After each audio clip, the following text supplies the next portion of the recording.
दोस्तों, कैसे हैं आप? तो दोस्तों, तलब है हमें ऐसे मंजिल पाने की, तलब है हमें इस तरह से मंजिल पाने की कि खुद को आग में झोंक देंगे, खुद को आग में झोंक देंगे। आएगी जो कठिनाइयाँ बीच में, उसे वहीं पर रोक देंगे। जो भी कठिनाइयाँ आएंगी बीच में, उसे वहीं पर रोक देंगे। तो दोस्तों, मैं पढ़ा रही हूँ आपको कंप्लीट इंडियन पॉलिटी, और आप आ गए हैं सब साथ में मेरे साथ पढ़ने इंडियन पॉलिटी, तो बहुत अच्छा है। तो दोस्तों, 1773 से लेकर 1935 तक के हमने सारे अधिनियम पढ़ लिए, और उसके बाद क्या पढ़ लिया हमने? क्वेश्चन आंसर भी कर लिए कल।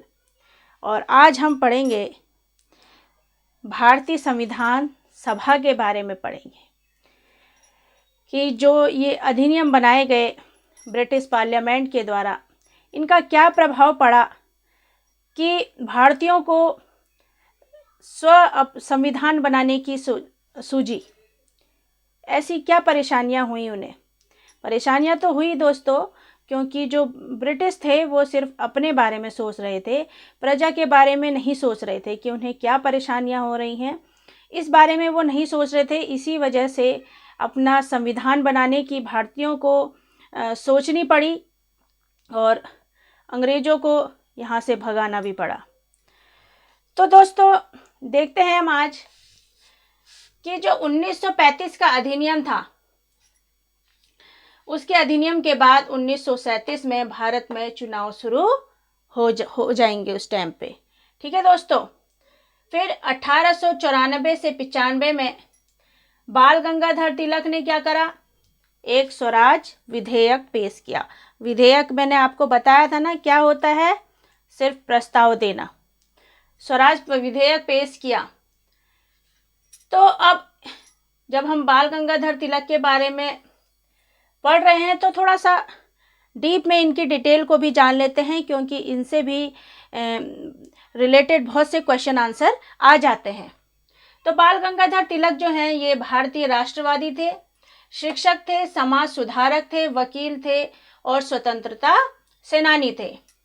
इन्हें भारतीय अशांति का पिता भी कहा जाता है। क्या कहा जाता है? बाल गंगाधर तिलक को भारतीय अशांति का पिता भी कहा जाता है। तिलक जी ने क्या करा? इन्होंने अपने समाचार पत्रिकाएं भी शुरू करी। जैसे मराठा शुरू करी इन्होंने एक समाचार पत्रिका, वो इंग्लिश में, और केसरी शुरू करी, वो थी मराठी में। मराठा किस में थी? इंग्लिश में, और केसरी थी मराठी में। इस नाम से 2 दैनिक समाचार पत्र इन्होंने शुरू किए। और तिलक जी जो थे, वो गरम दल के नेता थे। मैंने आपको बताया था अपनी पिछली क्लास में कि गरम दल और नरम दल के नेता कौन कौन थे। इन्हें ही उदारवादी और उग्रवादी नेता भी कहा जाता है। तो ये गरम दल के नेता रहे, और इन्हीं के साथ और नेता भी जुड़े हैं, जिन्हें क्या कहा जाता है? लाल बाल पाल। मतलब बाल गंगाधर तिलक, लाला लाजपत राय और बिपिन चंद्र पाल। ठीक है दोस्तों, इन नामों से गरम दल के नेता जाने जाते हैं। अब गांधी जी इन्हें आधुनिक भारत का निर्माता भी कहते थे। किन्हें? बाल गंगाधर तिलक को। फिर गांधी जी के बारे में आए हैं, तो गांधी जी के कुछ समाचार पत्र इनके भी पढ़ लेते हैं। तो गांधी जी ने कुछ समाचार पत्र शुरू किए। तो इनके समाचार पत्र क्या थे? इंडियन ओपिनियन, नवजीवन, हरिसंघ। क्या थे? इंडियन ओपिनियन, नवजीवन, हरिजन, यंग इंडिया। ये सब किसके थे समाचार पत्र? गांधी जी के समाचार पत्र थे। और तिलक जी के समाचार पत्र मराठा और केसरी। आपसे पूछ लिया जाएगा जो मराठा समाचार पत्र है वो किस भाषा में लिखा गया, तो क्या बोलेंगे आप? इंग्लिश भाषा में। और ऐसे ही केसरी जो पूछ लेंगे, केसरी की किस लैंग्वेज में लिखा गया है समाचार पत्र केसरी, तो वो क्या है? मराठी भाषा में। ठीक है दोस्तों। फिर गांधी जी ने अपनी पुस्तक हरिजन में क्या कहा कि भारतीय संविधान भारतीयों के द्वारा शुरू होगा। और कब कहा ये? 1922 में कहा। कब कहा था? 1922 में कहा था। फिर 1924 में स्वराज पार्टी के द्वारा संविधान की मांग की जाती है। स्वराज पार्टी पराधीन भारत के स्वतंत्रता संग्राम के समय बना एक राजनीतिक दल था। जो स्वराज पार्टी है, तो अगर आपसे पूछ लेंगे कि स्वराज पार्टी क्या है, तो स्वराज पार्टी क्या है दोस्तों? ये पराधीन, पराधीन मतलब दूसरे के अधीन है अभी वो, इसलिए उसे पराधीन कहा गया है। पराधीन भारत की स्वतंत्रता संग्राम के समय, उसे स्वतंत्र करने के समय बना एक राजनीतिक दल था, इसलिए उसे क्या कहा जाता है? स्वराज पार्टी।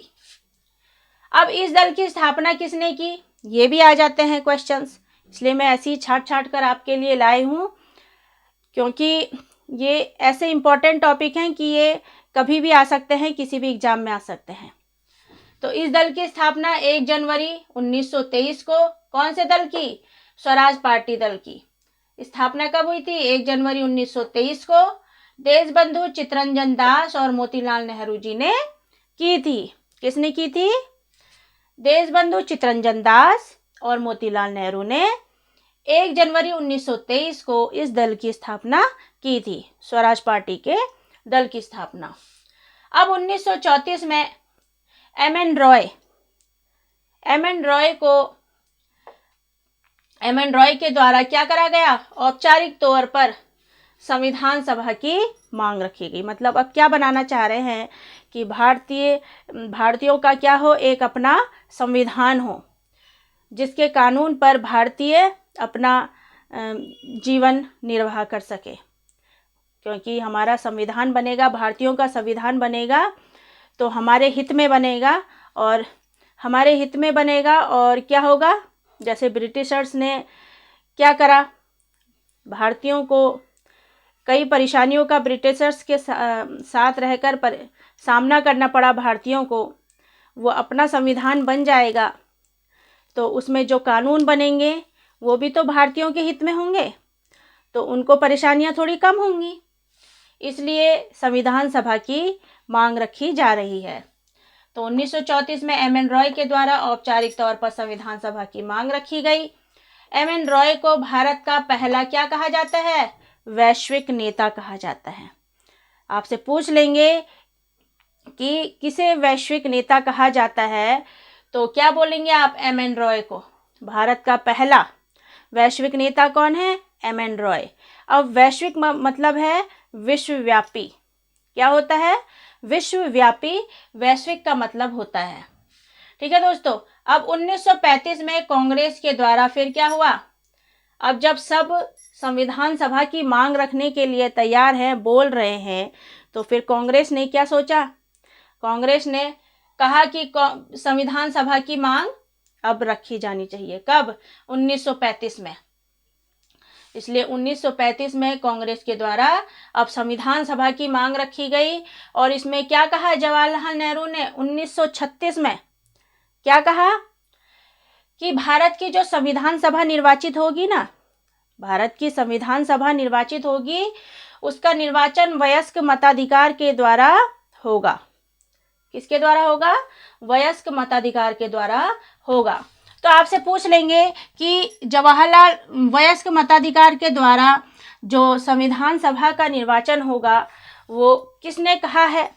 तो क्या कहेंगे आप? जवाहरलाल नेहरू ने कहा है। अब कह देंगे कि कब कहा है? तो 1936 में कहा है। कब कहा है? 1936 में कहा है। फिर किसे वैश्विक नेता कहा जाता है? विश्वव्यापी नेता कहा जाता है। भारत का पहला वैश्विक नेता किसे कहा जाता है? तो एम एन रॉय को कहा जाता है। ये भी आ जाता है कि भारत का पहला वैश्विक नेता, ठीक है दोस्तों, वैश्विक नेता किसे कहा जाता है? एम एन रॉय को कहा जाता है। और एम एन रॉय ने ही 1934 में औपचारिक तौर पर संविधान सभा की मांग भी रखी। स्वराज पार्टी किसे कहते हैं? तो आपके सामने बहुत सारे ऑप्शन आ जाएंगे। स्वराज पार्टी किसे कहते हैं? तो आपको स्वराज पार्टी के बारे में पता होना चाहिए, तभी तो आप आंसर दे पाएंगे। तो स्वराज पार्टी भी वही है कि पराधीन भारत के स्वतंत्रता संग्राम के समय बना एक दल, एक राजनीतिक दल है स्वराज पार्टी। और आपसे किसकी पुस्तकें पूछ लेंगे? गांधी जी की पूछ लेंगे, तिलक जी की पुस्तकें पूछ लेंगे, नहीं समाचार पत्र पूछ लेंगे, समाचार पत्र पूछ लेंगे। तो आपको जब इनका नाम पता होंगे तभी तो आप बता पाएंगे। तो एक बार फिर से पढ़ लेते हैं गांधी जी के समाचार पत्र। इंडियन ओपिनियन, नवजीवन, हरिजन, यंग इंडिया, ये किसके हैं समाचार पत्र? महात्मा गांधी जी के हैं। फिर जो तिलक जी हैं वो गरम दल के नेता थे, जिन्हें क्या कहा जाता है? लाल बाल पाल। जो गरम दल के नेता हैं उन्हें कहा जाता है लाल बाल पाल, मतलब लाला लाजपत राय, बिपिन चंद्र पाल और बाल गंगाधर तिलक कहा जाता है। ठीक है दोस्तों, और तिलक जी को भारतीय शांति का पिता कहा जाता है, ये भी मैंने आपको बता दिए। तो कैसी लगी मेरी क्लास? अच्छी लगी? कुछ समझ में आया? तो दोस्तों समझ में आया है तो लाइक शेयर भी कर दीजिए और सब्सक्राइब भी कर दीजिए प्लीज़। और मैं क्या आपको और अच्छा पढ़ा सकती हूँ, आप मुझे ज़रूर कमेंट बॉक्स पे लिख के भेजिएगा। और अपना ध्यान रखिएगा और स्वस्थ रहें और खुश रहें। ठीक है दोस्तों, मिलते हैं आपसे अपनी अगली क्लास में। Thank you.